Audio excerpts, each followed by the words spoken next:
Hey, CT. Over to the ice fish trending now. Now, the Caps and Leafs game is in double overtime. If that's not enough to make fans sweat, maybe the fact that the Metro stops running at midnight is. This Washington Post writer, Isabel Karshudian, posted this photo on Twitter saying the double overtime crowd is about to thin.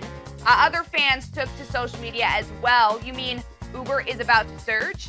And the fact that the Metro closes at midnight on a weekend is actually incredibly embarrassing. Now, CP, this is a telling moment for you as a sports fan, but if you were in the arena right there and that happened to you, you knew the Metro was going to close, would you leave or would you stick out the double overtime? Have to stay, Tim. I mean, they mentioned it. You have to just catch a taxi, have to get an Uber. If you're a sports fan and double overtime, you have a chance of seeing something special go down. The Caps trying to take a 2-0 lead. This is playoff hockey. If it's regular season, maybe I go home, but not the playoffs. Yeah, I think a dead pen right there, unless you got kids. Then you got to go. If you have kids? Then you got to go. Yeah. I mean, if you have kids, then you probably have a babysitter, and you probably wouldn't be out that late anyway if you had kids. If you're already out on East Coast time and it's 11:30, then you know what I mean? The babysitter knows it could be late, or you probably don't have kids at all. Yeah, I mean, if you're going to a playoff game, and I think hockey fans, more than so than any other fan in professional sports, they're the most passionate fans.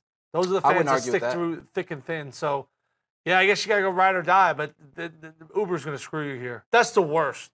Like New Year's Eve, you ever try to catch an Uber? It's like $110 to go around the block. Right. Because they know you got to pay it. Like, come on. You have to pay it. There is no other option.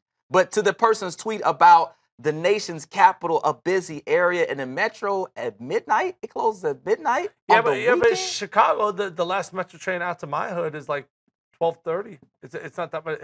It's weekend trains. It's not like commuters. Right. Weekday you get a couple people. Go take the 145. I know even in New York, there's a 255. You missed the 255. That's a wrap. You're waiting for the 5:30. Yeah. How do I know that? It happened to you. It's called Penn Station, sleeping on the floor, and you got no other option.